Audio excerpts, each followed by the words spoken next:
What gives you the most joy when watching the Roadshow? Leave your answers in the comments. Would you sell your family heirloom if you found out that it was valued at hundreds of thousands of dollars? This man wouldn't. The American painter Henry Siddens Malb was the grandfather of the guest who came in with a 19th century painting of Henry's. During his years as an artist, Henry taught many pupils and served as the director for the American Academy in Rome. The artwork on the show was in the easel format, with a scene featuring charming figures surrounded by flowers. Allegorical figures are terrific. You were telling me that you would wake up to this painting in your bedroom when you were 16 years old. Though he was stunned by the painting's value of, $50,000 and $75,000. the guest said, I could never sell it, unfortunately. It would stay Nice in to the wake up. family. everyone has something that fascinates them. And for this man, it's globes from the 1800s. I would always date them by looking if there was the Suez Canal was there. If the Suez Canal was there, I mean, that was like after 1868 or 69, and I wasn't that interested in them. He collected miniature globes that were made by companies from different parts of the world. The first was made by Newton Terrestrial Globe Company in London. The second globe was made for educational purposes by Sukagawa in Japan. The third was made by a stationery company in London called Snellgrove, while the fourth was American-made by a man named David Murdoch. The owner of the globes spent a little over $2,000 for them, and on the show, they valued at 6,100 to $8,200. Good, very nice, very good.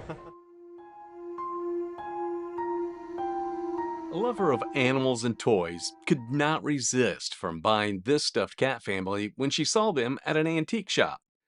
The cats had marks and stamps underneath, which indicated that they were made in Germany. Their fur was made out of rabbit's fur, their ears leather, and their eyes with glass. And then our mama cat in the middle actually has a little pull string, and when I pull that string, she makes a little mewing noise. Aside from a little damage to the ear, they were in very good condition for objects made in the 1900s. Her $60 purchase amounted to a value of Only $900 to $1,200. Wow, I had no idea. In China during the Ming Dynasty, smoking tobacco was illegal, and the only way that its consumption was allowed was through a snuff bottle. The snuff bottle became an object that was carried about by men and was sometimes used as a form of squeeze ball during nervous moments. When the bottle was first made, it was without embellishment until it was sent to Japan in the 19th century for the decoration to be added. Fine bottle made even finer during the 19th century, and this is why I think it's so special. Before the guest inherited the bottle, it was owned by a great aunt of hers who got it during one of her travels. The guest had absolutely no idea of the value and was pleased to hear it appraised to $4,000 to $6,000. You're kidding. Oh my gosh. I had no idea. Because she wanted to attend an auction, she postponed her hernia surgery. And in the end, this decision paid off greatly. At the auction, she bid $15 for the storage unit and won. The storage was designed in the 50s by Charles Eames for Herman Miller Furniture Company. The storage unit was known as the ESU series. Unlike in recent times, where furniture is sometimes created in pieces and left for the customers to assemble themselves, these types of furniture were too complex and had to be fully assembled by the company, then shipped out in large cartons and crates. It comes as a shock that people were not willing to bid more than $15 for such a fine storage. $1,500. There's few of them that survive in good condition. I would call this one of the best survivors. Well, the guest was super lucky that her $15 bid turned into $20,000. Really? Yeah. Wow. After hearing the value of one poster, she couldn't contain herself. No way. Wow. That's awesome. That's just one. What happens when she hears the others? Perhaps she'd roll on the ground. In the 60s, when her late brother was a teenager, he used to send money for posters to rock and roll promoters, and they delivered it to him via mail. I believe, and they were always on his wall, and I thought they were gone. And Following his demise, his sister decided to bring the posters to a roadshow.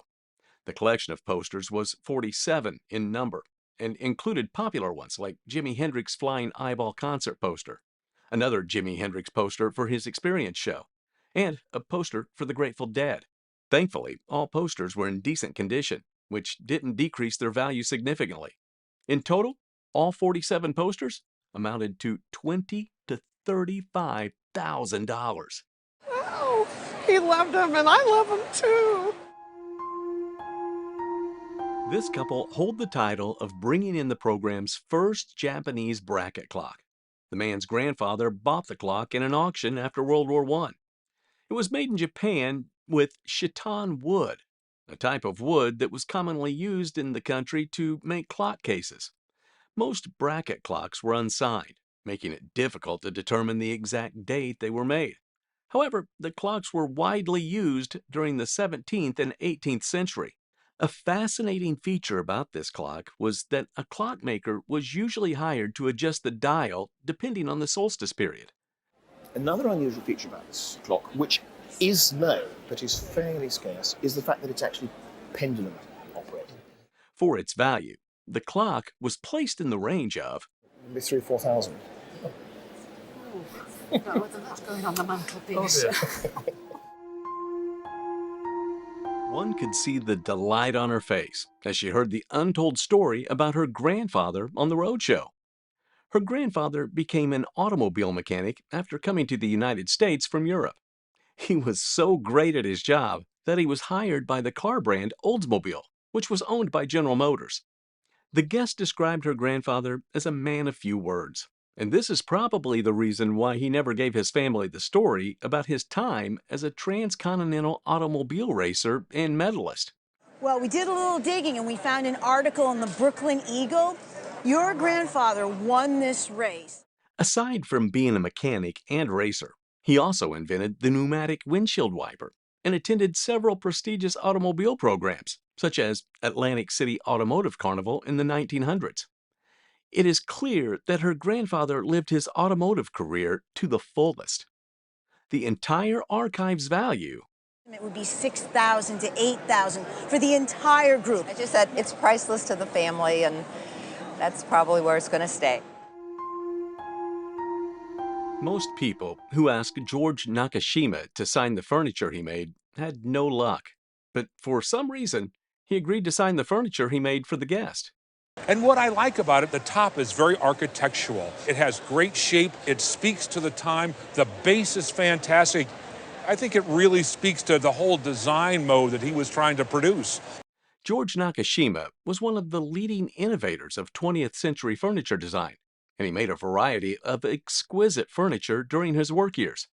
After seeing his furniture design, the guest and her husband fell in love and wanted one for their home.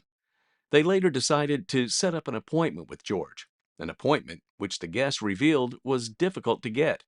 Seems like almost everybody wanted to have their furniture made by George.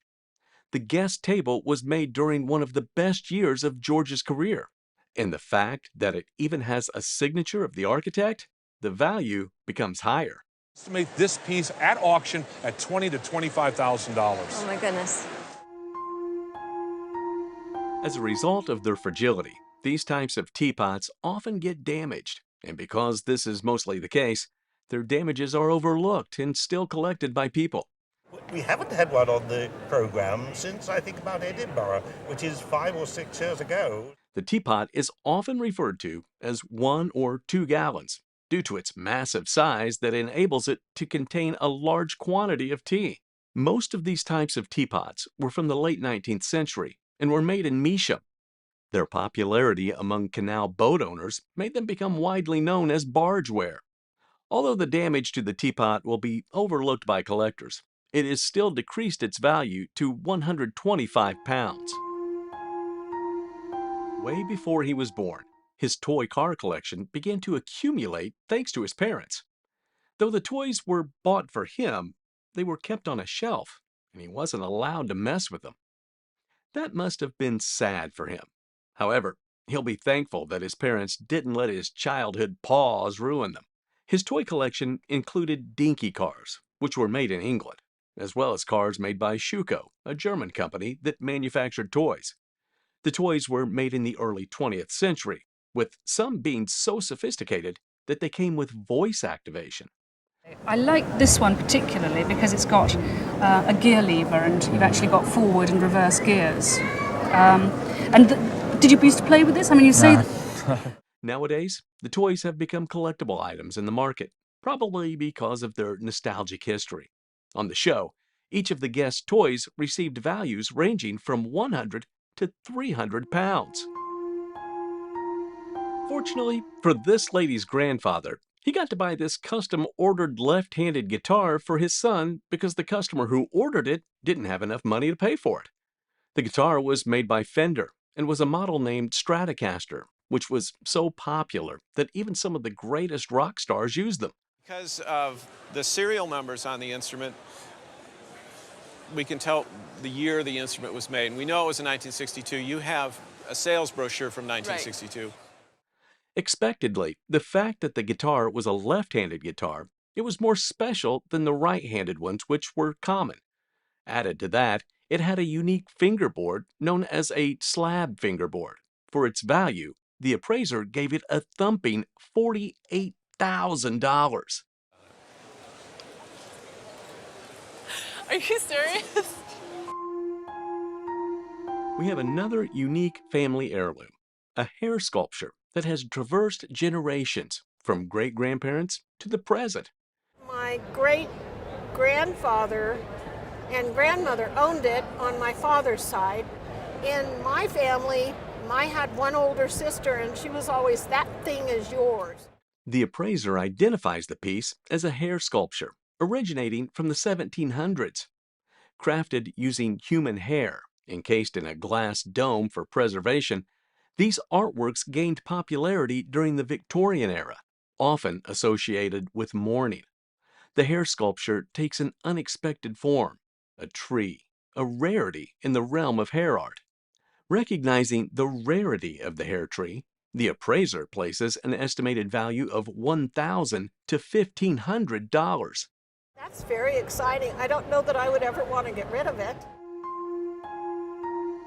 Our guest unveils yet another cherished family heirloom, an old Sheffield plate. With a legacy spanning 6 or 7 generations, the inkstand has been a constant presence in the guest family. While commonly referred to as an inkstand, this particular piece is more accurately a pounce pot, accompanied by a nib wipe. This is a pounce pot on the left here, and this is a nib wipe. So it's part of a desk set, but strictly speaking, there wouldn't have actually been any ink supported on this stand. Crafted from old Sheffield plate. And it's not silver, it's silver plated. It's what we would now term old Sheffield plate. And it's very much Georgian in taste, isn't it? So it's probably dates from around 1770, 1780. This inkstand radiates elegance and reflects the taste of the 18th century. At auction, it could fetch an estimated value of $600 to $800. Yeah. Very nice. We have here a unique piece of sports history, a 1948 Cleveland Indians jersey worn during their last World Series championship. As a bat boy for visiting teams, the guests found themselves in the midst of baseball greatness. A move to Cleveland from West Virginia set the stage for an unexpected opportunity. And they had a bat boy contest. You know, I want to be bat boy for the Cleveland Indians. And we wrote in, you know, all the kids that were 14 wrote in on that. This piece was worn during the regular season and the pivotal 1948 World Series. The guest had first-hand experiences with players, including Satchel Paige. Do you recall Satchel Paige that year? Yes, I sure do. In 1948, Bill Vack recruited Satchel Paige from the Negro Leagues, and Satchel then became the oldest rookie. Considering comparable sales of professional players' jerseys, the estimated value If we're going to quantify the value, we have to consider what those have sold for. Given that, I think a value at auction, I think $2,000 to $3,000. Our guest shares an extraordinary connection to the legendary Woodstock Music and Arts Fair of 1969. Amidst the mud and memories of Woodstock, our guest stumbled upon a jacket abandoned. It was called the Woodstock Music and Arts Fair, and they had asked a bunch of kids from the Institute of American Indian Arts in Santa Fe to come and be a part of it. As a guest of management, the guest Woodstock journey took an interesting turn. First arrived there, we were given 2 teepees, and so when it rained, we were fine. And with our passes, we could go to the Reformer Pavilion and get a case of beer if we wanted, and sit there dry and drink, and we had a good time. A chilling moment from the event was Jimi Hendrix's mesmerizing rendition of the Star-Spangled Banner. The Woodstock Jacket bears the iconic design by Arnold Skolnick, a symbol of the era. As a piece worn by management, its rarity contributes to its value at auction. When these do come up for sale at auction, they traditionally sell anywhere between $2,000 and $2,500. A charming portrait by the renowned artist Charles Dana Gibson. Acquired 25 years ago, this artwork deviates from Gibson's more familiar depiction of Gibson girls. Charles Dana Gibson, celebrated for his iconic Gibson girls, surprises us with this atypical portrait. Of course, Gibson is well known for his Gibson girls, and that's what people tend to always think of when they think of the artist. What we have here, obviously, is an example of a very different style of work. The subject, identified as Jane McLean, is presented in an early 20th century house interior, evoking a sense of social nonchalance. The portrait's journey includes a notable stop at the Boston Museum of Fine Arts. But he was pleased with it and proud of it because he chose to have it included in this retrospective. We also have a label up here that just says Return to C.D. Gibson, which proves to us that it actually belonged to him at that time. While portraits by Gibson typically occupy a modest place in the market, this particular piece stands out. This is probably worth between $7,000 and $10,000. Thank you very much. This is a sentimental piece, a signed and numbered print of Jasper Johns' Flags. Given the choice between inherited paintings and the Jasper Johns print, the guest explains the emotional tie they have with this particular piece. When I was growing up with it, I remember that we would look at the circle in the middle and we'd blur your eyes for a minute and then you'd look up and it would have the flag in red, white, and blue. This piece was by Jasper John, who played a pivotal role in 20th century American art. It's essentially a mechanical reproduction of a painting.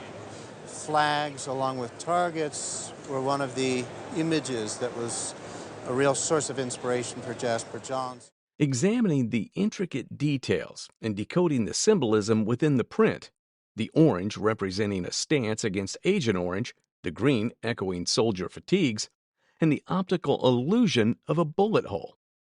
Despite initial skepticism, the Jasper Johns masterpiece holds a value of $10,000 to $15,000. What? And it's funny because my parents this morning were saying, don't bring it, it's worth nothing, it's damaged. Tapping into the enduring allure of beer advertising in this vintage Anheuser-Busch beer poster. Acquired 3 decades ago from a nightclub in Lamond, Missouri, near Jefferson City in St. Louis, this symbol of timeless marketing employs the allure of an attractive woman lifting her skirt. It originates from Lamond, Missouri, near the brewing hub of St. Louis. Beyond the poster itself, the frame not only enhances the visual appeal, but also carries the legacy of Anheuser-Busch, the brewer. It's in the details that this poster truly shines. The third thing about this that makes it so special in my mind is the detail. Look at the necklace that she's wearing. And the detail with the Anheuser-Busch A and the eagle.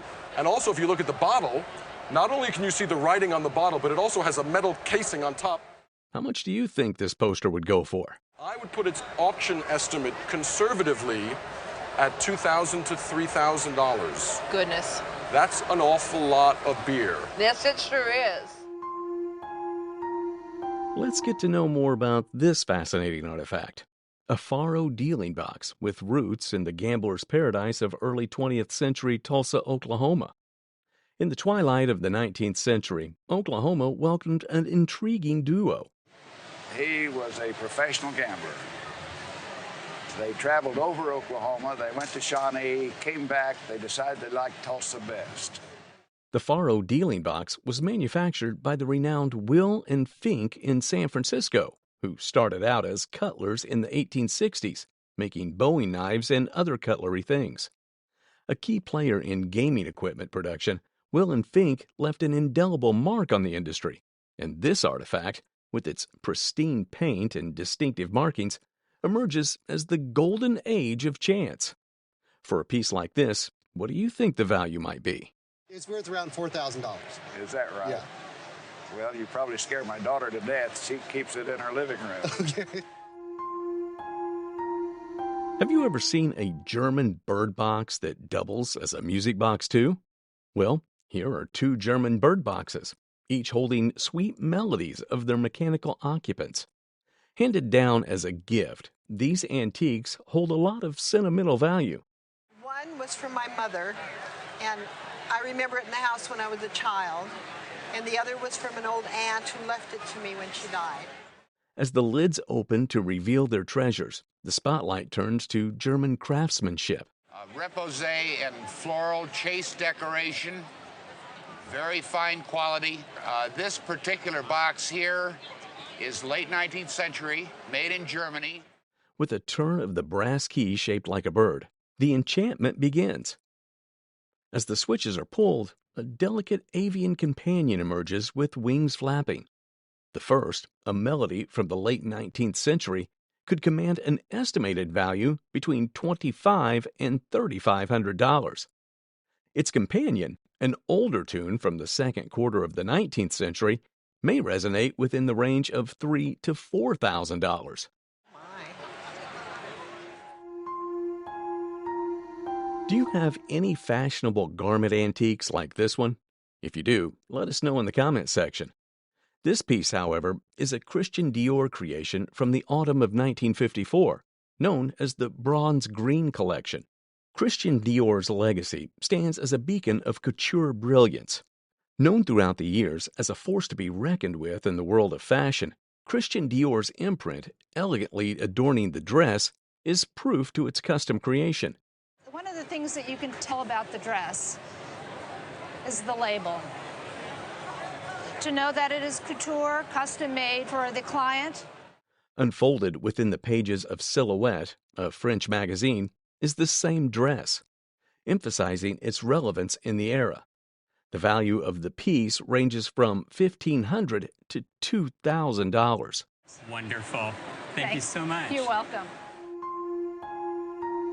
This is a one-of-a-kind timepiece from the heart of Denmark, crafted by Urban Jørgensen, the revered Danish watchmaker.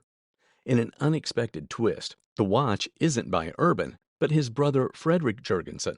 In fact, this example is by his brother, who was called Frederick Jørgensen. The guest goes further to reveal how this watch was acquired by... No, my husband bought them in auction about 7 or 8 years ago, I think. Just by chance? I mean, he... Yeah. On further scrutiny of the watch, the appraiser found a distinctive signature of Frederick Jørgensen. It has a peculiar movement called the double-wheel duplex escapement. The pivotal question emerges. What was the cost of acquiring this horological gem? This timepiece was worth 3,000 kroner, but currently goes for 30,000 kroner, or 2,500 pounds. 2,500 today? What? Purchased for a mere 1.5 pounds, this unassuming piece captured the attention of an astute friend. This seemingly overlooked glass item captured the eyes of our guest. No, it was found on a flea market for about 15 kroner. 15 It's about a pound. About a pound. At a point, the owner attempted to transform this glass into a lampstand, an endeavor abandoned due to the complexities of piercing the glass. However, guided by the appraiser's keen eye, the intricacies of construction come to light. We can see, first of all, there are several techniques involved in manufacturing this. On closer investigation, hints of bohemian craftsmanship with echoes of Moser of Carlsbad emerges. Which is an area which today is encompassed by parts of Austria and parts of Czechoslovakia. With an estimated auction value of 400 to 500 pounds, this flea market find raked in a good amount of money. In the midst of historical intricacies and clandestine unions, this ceramic plaque is born, bearing witness to an era when young couples sought the romantic allure of Gretna green. Here's some context to this beautiful piece. It dates from the time when there was differences in the marriage laws between England and Scotland. Instead of needing permission to be married, it was sufficient in Scottish law for a young couple just to state they wished to be married in front of witnesses. This plaque itself also has a family history. It's been in the family about 100 years, and my grandfather was very fond of it, and he told me that there were only 6 in the country, but that's family folklore, you know. A century-long journey within the family, the plaque becomes more than a historical relic. It transforms into a cherished heirloom. Speculation arises about its origin, with clues pointing to Staffordshire, though the detailed painting sets it apart. How much do you think this amazing piece would be worth?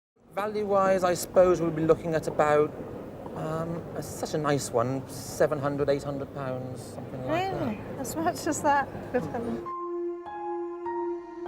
An extraordinary artistic treasure, an original hand-drawn illustration by Winsor McCay, a trailblazing comic strip artist from the early 20th century. McCay's iconic creation, Little Nemo in Slumberland, is showcased in this intricate pen and ink piece, part of a collection that our guests stumbled upon in a most unexpected place. As I understand it, Winsor McCay was perhaps the most important comic strip artist of his time being the first few decades of the 20th century. Winsor McCay stands as a titan in the realm of comic strip art during the early 20th century. Beyond this acclaimed Little Nemo in Slumberland, McCay pioneered animated films, giving life to the beloved character Gertie the dinosaur. The illustration at the center of attention emanates McCay's whimsical brilliance, depicting a zoo on Mars within the Little Nemo in Slumberland universe. Recognizing the increasing collectability of illustrative art, the combined value of the 3 Winsor McCay pieces ranges between that of $25,000 to $35,000. That's a nice piece of change, Gary. In the realm of rare antiques, we uncover a captivating ensemble from the 1933 Molesworth collection, a testament to the legacy of American craftsmanship. This collection, originally commissioned for Moses Anberg's Wyoming ranch, eventually found its way to the current owner. Eventually it came up for a sheriff's auction, and my stepfather bought it. Crafted by the legendary Thomas Molesworth, each piece in this collection, from the intricately designed furniture to the distinctive lamp, they're quintessential Molesworth. And the mica shade, I love the mica shade, showcases a unique interpretation of Western elegance. Each piece, with its unique character and story, echoes the legacy of a bygone era. As we admire the intricate craftsmanship of this collection, its value extends beyond mere aesthetics. But what of its monetary worth? For that, we turn to our appraiser. Guess the couch to be worth at auction about $40,000 to $50,000. The chair probably $30,000 to $40,000. The table probably worth $10,000 to $15,000. The little table about the same, $10,000 to $15,000 at auction. I love those numbers. Embark on a timeless journey through the annals of craftsmanship and heritage with the story of a family's treasured heirlooms, a Victorian silver tureen and ewer. The tureen and ewer found their way into the hands of their current custodian following a poignant moment of familial division. Crafted during the reign of Queen Victoria, both pieces are adorned with London hallmarks, a testament to the evolution of English silver-making in the 19th century. The silver tureen is embellished with intricate sea scrolls, shells, and a pomegranate finial, a symbol of fertility. Complementing it is the ewer, echoing the Gothic revival of the 1880s. An expert appraiser, marveling at their condition and historical significance, values them at $30,000. Pleasantly surprised. In the fascinating realm of art, we uncover a tale that weaves through the threads of love, conflict, and artistic evolution. This story centers on a trio of woodcuts, far more than the mere prints, embodying narrative rich with emotion and history. These woodcuts were a gift from Sol LeWitt, a friend and comrade of the bride's husband from their days in the Korean War. They stand in vivid contrast to his later work, which would earn him acclaim in the minimalist art movement. And that sort of gelled what he was thinking in terms of modern conceptual art. He's a real big deal in contemporary art. Adding to their authenticity is a letter from LeWitt. In this letter, LeWitt offered to repurchase each piece, a gesture that not only anchors their provenance, but also significantly enhances their narrative and value.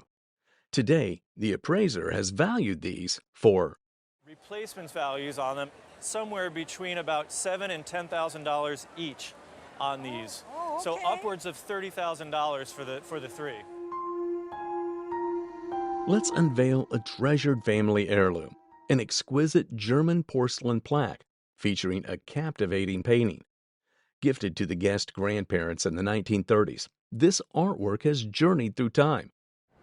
My grandparents received it as a gift from a friend in the 1930s. My mother inherited it from them, and recently she gave it to me. Crafted with precision, the porcelain plaque was done on a horse and blank surface. Painting done on a porcelain blank, on a hard blank, is more pristine than if it was a painting on a canvas. The nice thing about porcelain is it's hard. Identified as an admonition, the painting draws inspiration from the works of Guara, a testament to the fusion of German artistry and historical influence. Examining the markings on the back reveals it was signed by Dresden painter Gregor John and bears the distinguished Dresden mark. Appraised at $25,000 about 25 years ago, its current estimated value ranges from $20,000 to $30,000.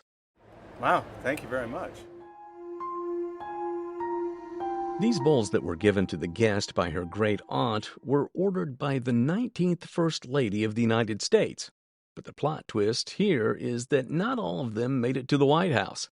The bowls were ordered through a jewelry store in Washington, D.C., and the store ordered extra pieces, which they kept at their store to sell.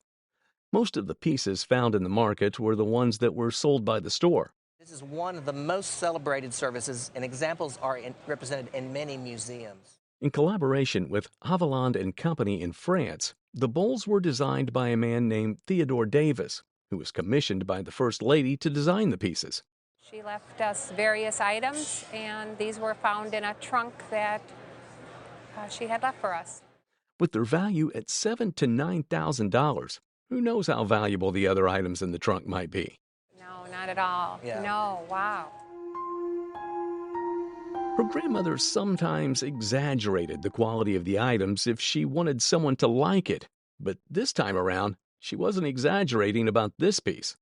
The necklace was a yellow diamond piece made by one of the most successful jewelry makers, Tiffany & Company. According to the appraiser, Tiffany & Company yellow diamond jewelries from the early 20th century were very scarce. Just talking about the features of this piece alone might seem like exaggeration. I even think this was designed by Louis Comfort because it has that kind of wonderful wire work.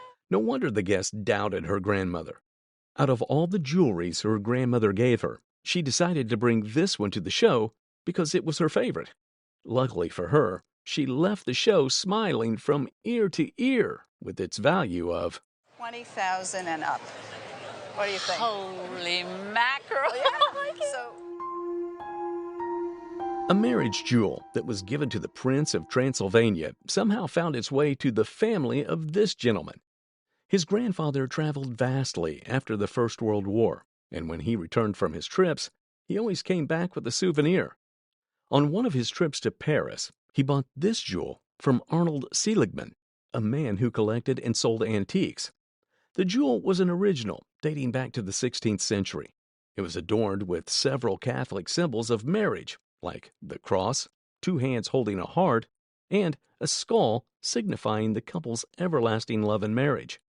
The gold and diamond piece valued between $50,000 to $60,000. That's a lot. Do you have a fascinating story about an antique item that you own? Tell us in the comments.